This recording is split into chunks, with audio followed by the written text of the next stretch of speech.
என்னாருடைய சிவனையை போற்றி, எந்நாட்டவருக்கும் இறைவா போற்றி. அனைவருக்கும் வணக்கம். சிம்ம ராசிக்குண்டான பிப்ரவரி மாத பலன்கள் 2025ஆம் ஆண்டு எப்படி இருக்கும் அப்படிங்கிறத நம்ம பார்க்கலாம். அதற்கு முன்னாடி நம்மளுடைய சேனலை சப்ஸ்கிரைப் பண்ணிக்கோங்க. நம்மளுடைய சேனல்ல ஆன்மீகம் சார்ந்த விஷயங்கள், இறை வழிபாடு, ஜோதிடம், பரிகாரங்கள், இப்படி நிறைய விஷயங்கள் கொடுத்துட்டு இருக்கோம். அதையும் பார்த்து நீங்க பயன்பெறுங்கள். சிம்ம ராசியை பொறுத்த வரைக்கும் பார்த்துட்டீங்கன்னா, உங்களை ஆளக்கூடிய கிரகம் நீங்க யார், உங்களுடைய கேரக்டர் என்ன அப்படின்னு சொல்றது சூரியன் தான்.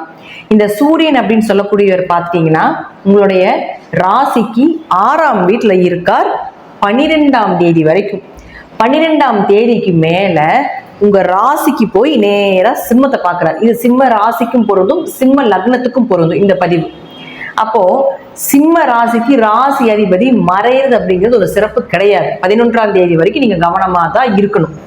ஏன் அப்படின்னா 6ஆம் இடம் அப்படிங்கிறது கடன், நோய், வழக்கு, வேலையில பிரச்சனைகளை கொடுக்கக்கூடியது, அல்லது வேலையில ஒரு இடமாற்றம், இது எல்லாமே உங்களுக்கு 12ஆம் தேதி வரைக்கும் நடக்கும். அதற்கு மேல் பார்த்துட்டீங்கன்னா இந்த 12ஆம் தேதிக்கு மேல இந்த சூரியன் சனி பகவானோட சேர்ந்து உங்களுடைய ராசியை நேருக்கு நேர் பார்க்க போகிறார்.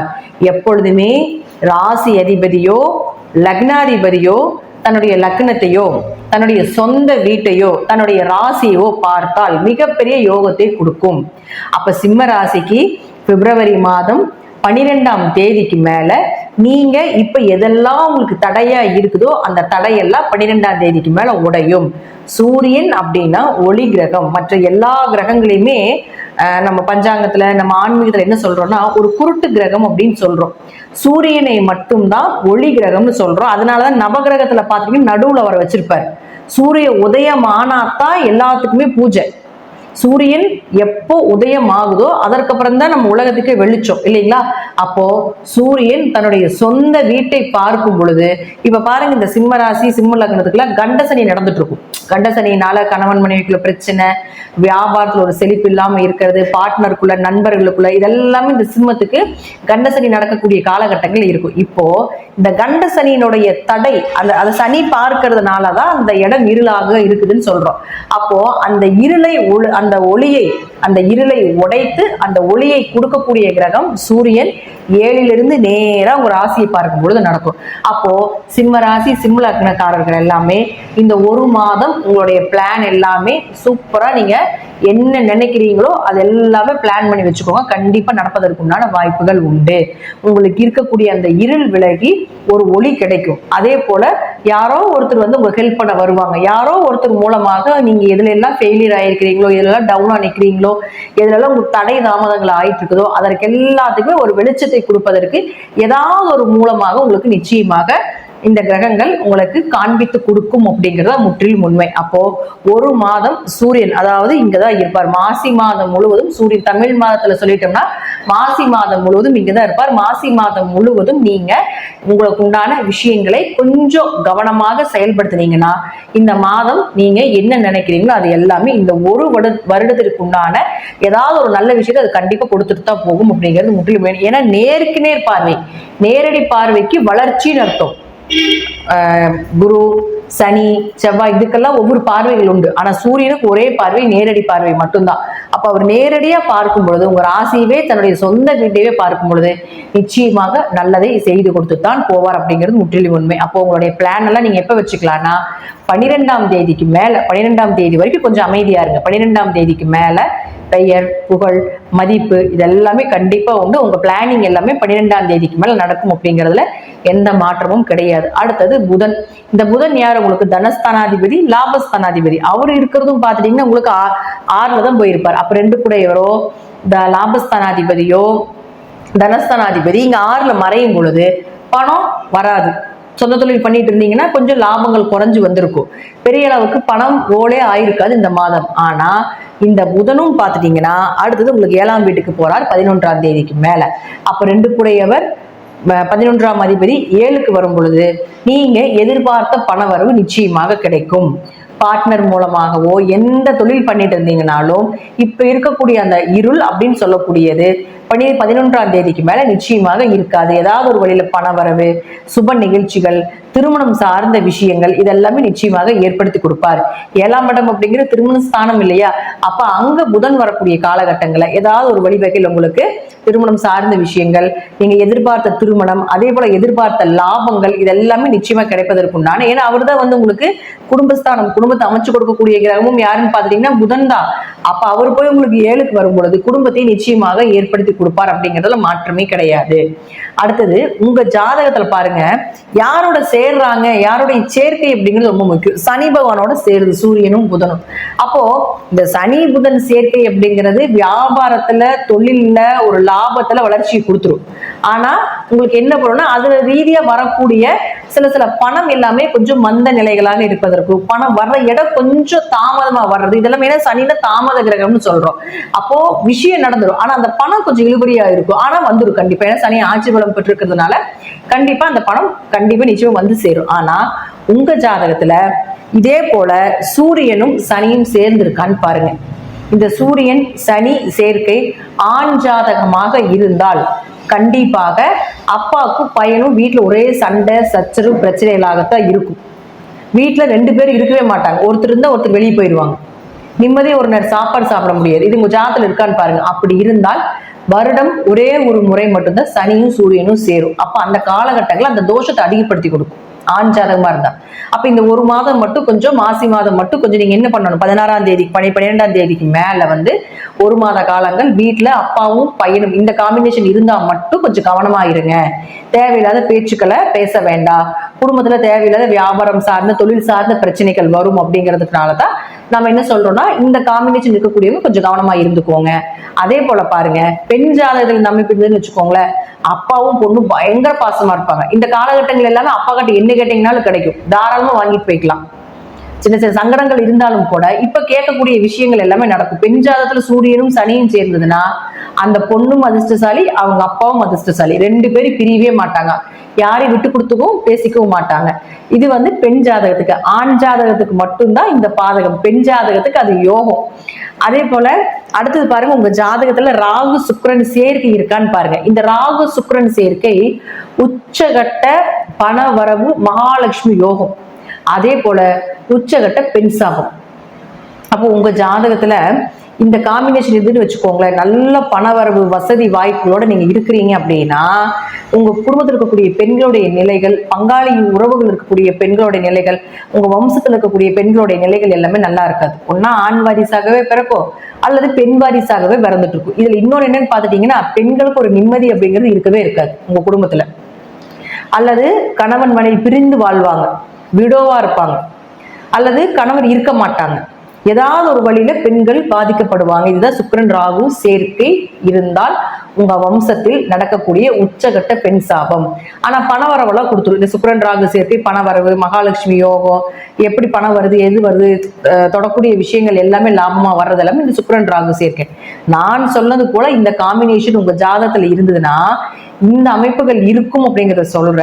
அது இந்த மாசம் என்ன நடக்கும் அப்படின்னு பாத்துட்டீங்கன்னா உங்க ஜாதக சுக்கிரன் ராகு சேர்க்கை அல்லது சுக்கிர திசையில ராகு புத்தி, ராகு திசையில சுக்கிர புத்தி, சுக்கிர திசை ராகு திசை, ராகு இருக்கக்கூடிய வீட்டிலிருந்து 1ஆம் வீடு, 5ஆம் வீடு, 9ஆம் வீட்டுல சுக்கிரன் இருந்தாலோ அல்லது சுக்கிரன் ராகு சாரம் வாங்கியிருந்தாலோ, ராகு சுக்கிரன் சாரம் வாங்கியிருந்தாலும் சுக்கிரன் ராகு சேர்க்கை தான். இது எல்லாமே இந்த மாதம் உங்க ஜாதகத்தில் இருந்தால், ஆணாக இருந்தால் பெண்களிடமும், பெண்ணாக இருந்தால் ஆண்களிடம் ரொம்ப கவனமா இருக்கணும். தேவையில்லாத ஒரு அவமானங்களோ, தேவையில்லாத ஒரு கெட்ட பெயரோ, குடும்பத்தை விட்டு வெளியே எங்காவது அந்த லவ் பண்ணிட்டு ஓடுறது, தேவையில்லாத ரிஜிஸ்டர் மேரேஜ் பண்றது, குடும்பத்தை ஏமாத்துறது, தன்னை மறந்து சில செயல்கள் செய்யறது, இதெல்லாமே இந்த சுக்கிரன் ராகு காம்பினேஷன் ஜாதகத்தில் இருந்தால் நடக்கும். உங்க ஜாதகத்தில் இருந்து அது வருஷம் ஒரு முறை மட்டும்தான் இந்த சுக்கிரன் ராகு காம்பினேஷன் வரும். சுக்கிரன் உச்சமாகிறது யோகம். ஆனா இந்த முறை ராகுவோட சுக்கிரன் உச்சமாகிறப்போ இந்த விஷயம் உங்களுக்கு தெரியாம கூட நடக்கும், உங்களையும் மீறி நடக்கும். போதைக்கு அடிமையாகிறது, தனக்கே தெரியாம எப்படி அதே உச்சகட்ட போதையில் இருக்கிறது, என்ன நடக்குது ஏதுன்னே தெரியாத அளவுக்கு சூழ்நிலைகள் எல்லாமே இந்த சுக்கிரன் ராகு கொடுத்துரும். அதனால இந்த மாதம் முழுவதும் இந்த சுக்கிரன் ராகு சேர்க்கை இங்கதான் இருக்க போகுது. தை அமாவாசையில இருந்து தொடங்குது. இது பார்க்கக்கூடிய பேரண்ட்ஸ் உங்களுடைய குழந்தைகளுடைய ஜாதகத்துல இது இருந்தாலும் குழந்தைகள் கிட்ட கொஞ்சம் கவனமா இருங்க. குழந்தைகள் என்ன பண்றாங்க ஏது பண்றாங்க அப்படிங்கிறது கொஞ்சம் கவனமா பார்த்துக்கோங்க. ஏன்னா இந்த காம்பினேஷன் சரியில்லாத ஒரு காம்பினேஷன். பண வரவுக்கு ஓகே, ஆனா கேரக்டர் வைஸ்ல கை வச்சிரும். அதே போல சனியும் சூரியன் சனி புதன் சேர்க்கை எல்லாமே இருந்தாலும் கொஞ்சம் கேரக்டர் வைஸ்ல இந்த சுக்கிரன் ராகு காம்பினேஷன் இருந்தாலும் சில அவமானத்தை கொடுக்காம அது இந்த இடத்த விட்டு போகாது. அதனால கொஞ்சம் கவனமா இருங்க. ஏன்னா உங்க ராசிக்கு இந்த சிம்ம ராசிக்கு இது 3 மற்றும் 10ஆம் அதிபதி 3 10 குடையவராக இருக்கும் பொழுது தொழிலே கொஞ்சம் கை வச்சிரும். தொழில் வளர்ச்சியை கொடுத்தாலும் கூட கொஞ்சம் பெண்கள் விஷயத்துல, ஏன்னா உங்களுக்கு கர்மகாரகன் சுக்கிரன் யாரும் உங்களுக்கு 10ஆம் அதிபதி, 10ஆம் இடம் தான் நம்மளுடைய கர்மாவை சொல்லக்கூடியது. அப்போ சிம்மராசி சிம்ம லக்னக்காரங்கெல்லாம் பாத்துட்டீங்கன்னா அவங்க கர்மாவை எங்கிருந்து பாக்குறோம் அப்படின்னா 10ஆம் இடம் சுக்கிரனை வச்சு பார்த்தா அவங்க கர்மா தெரிஞ்சு போயிடும். அப்போ உங்க கர்மகாரகன் ராகுவாக இருக்கக்கூடிய ஒரு சர்வ கிரகத்தோட பாவ கிரகத்தோட சேரும் பொழுது ராகு தாங்க உங்களுடைய பாவத்தை கழிப்பாரு. சனி பகவான் இவர் இந்த பாவங்கள் செஞ்சிருக்காங்க அப்படின்னு சாஸ்திரக்காரகன் சனி பகவான் இந்த இடத்துல இந்த கிரகம் உட்காரணும், சுக்கிரன் அந்த இடத்துல இருக்கணும், குரு இந்த இடத்துல இருக்கணும், இவங்க ஜாதகத்திலையும் சனி பகவான் கணிப்பார். அந்த கணிச்சு அந்த பாவத்தை கழிக்கிறது யாருன்னா ராகுதான். அப்ப ராகு ஒரு ஜாதகத்துல நல்லா இருக்கணும், கண்டிப்பா நல்லா இருக்கணும். ஏன்னா ராகு நல்லா இருந்தாதான் நல்ல கர்மாவே வாங்கிட்டு வந்திருக்காங்கன்னு அர்த்தம்.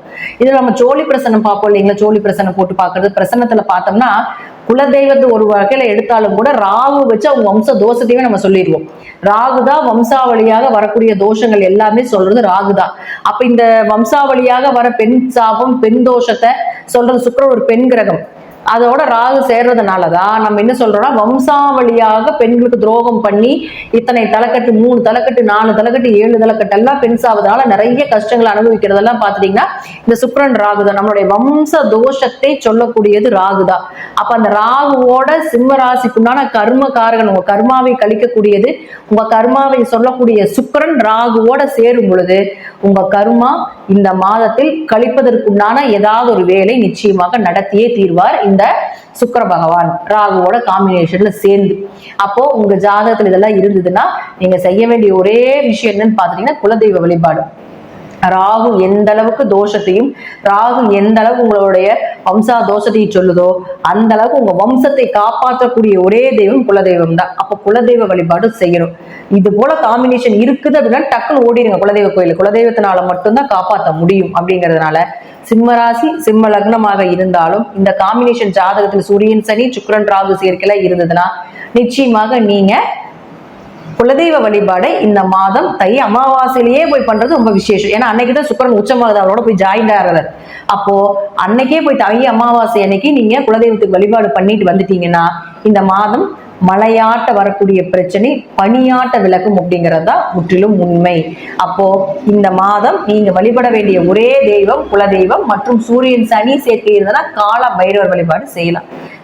அதாவது ஞாயிற்றுக்கிழமை சனி ஹோரையிலையோ அல்லது சனிக்கிழமை உங்களுக்கு சூரிய ஹோரை எந்த டைம்ல வருதுன்னு பார்த்து நீங்க செய்து கொள்வது என்பது சிறப்பான ஒரு விஷயம். அங்க போய் வழிபாடு செய்யறதுனாலே போதும். சும்மா ஒரு வில்வ இலை வாங்கி சிவனுக்கு கொடுத்து பைரவருக்கு கொடுத்து அர்ச்சனை உங்க பேருக்கு யாருக்கு இந்த காம்பினேஷன் இருக்குதோ அவங்களுக்கெல்லாம் அர்ச்சனை பண்ணிட்டு வந்தீங்கன்னாலும் இதோடைய தாக்கங்கள் கொஞ்சம் குறைவாக இருக்கும் அப்படிங்கிறது தான் முற்றிலும் உண்மை.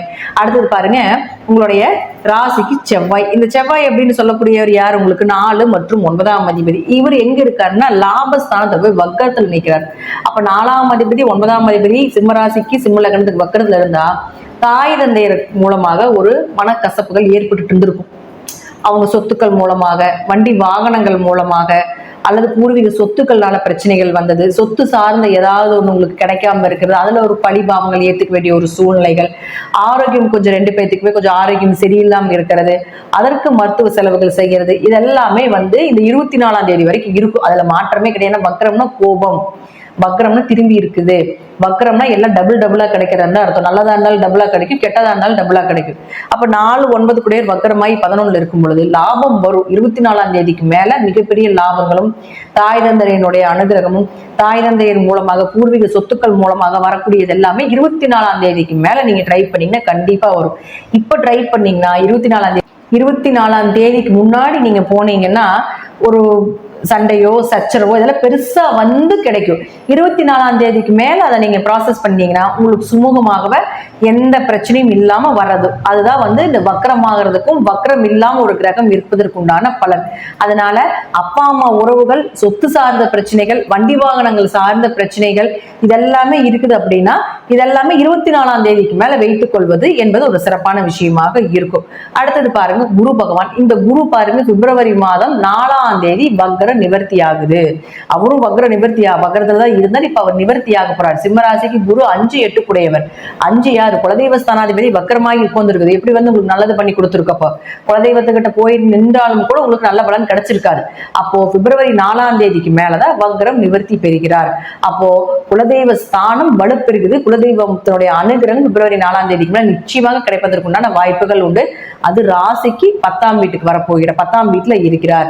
அப்போ அதற்கு மேல குலதெய்வ வழிபாடுகள் செய்யும் பொழுது தொழில் வளர்ச்சி, தொழில நல்ல லாபங்கள், தொழில் ரீதியாக இருந்து வந்த தடைகள் உடையிறது, கெட்ட பெயர், அவமானங்கள் இதெல்லாமே விலகுவது, தேவையில்லாத பழிபாவத்துக்கு ஆளாகி இருந்தாலும் கூட அந்த பழிபாவங்கள் எல்லாமே விலகு. ஏன்னா ராசிக்கு 8ல சுக்கிரன் இருக்கும் பொழுது தேவையில்லாத பழிபாவங்கள், செய்யாத தப்புக்கு தண்டனை ஏத்துக்க வேண்டிய ஒரு சூழ்நிலைகள் இதெல்லாமே ராகு 8ல இருந்தா நடக்கும். ராசிக்கு 8ல ராகு இருக்காரு. அப்ப அது எல்லாமே இந்த குலதெய்வ வழிபாடுகள் நீங்க செய்யும் பொழுது அந்த பழிபாவங்கள் எல்லாமே கொஞ்சம் விலகும். ஏன்னா ராகுக்கு வீடு கொடுத்த கிரகம் குரு. அப்ப குரு நல்லா இருக்கணும். இந்த வீட்டுக்கு அதிபதி குரு. ராகு இந்த வீட்டில் இருந்தால் இந்த வீடு தன்னுடைய வீடாக பாவித்துக் கொள்வார். அப்போ ராகு நிற்கின்ற வீட்டின் அதிபதி நல்ல நிலையில இருக்கணும். அப்ப ராகு 8ல இருந்து அவமானங்கள், சண்டை சச்சரவு, பிரச்சனைகள், அடிபடுறது, காலில் காயம் படுறது, தலையில அடிபடுறது இதெல்லாமே ராகு கொடுத்துட்டு இருக்கும்.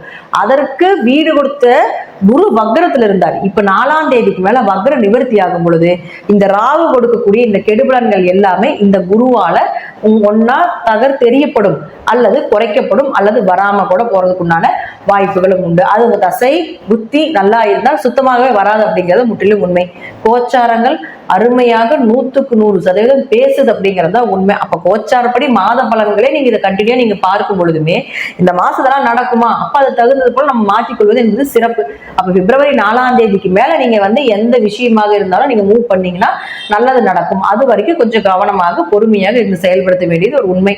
அடுத்தது பாரு உங்க லக்னத்துக்கு 6 மற்றும் 7ஆம் அதிபதினு சொல்லக்கூடிய சனி பகவான். இந்த சனி போய் உங்களுக்கு ராசிக்கு 7ல உச்சமாய் நேரா பார்த்துட்டு இருக்கிறார். சூரியன் மேல வரும் பொழுது இவருடைய ஒளி மூலமாக கொஞ்சம் சனி பகவானுடைய பாதிப்பு கொஞ்சம் குறைக்கப்படும் அப்படிங்கிறதா முற்றிலும் உண்மையான ஒரு விஷயமாக இருக்குது. நன்றி. இதெல்லாமே நான் சொல்லக்கூடிய கருத்துக்கள் உங்களுடைய ஜாதகத்துல தசா புத்திப்படி சிறிது மாறுபடலாம்.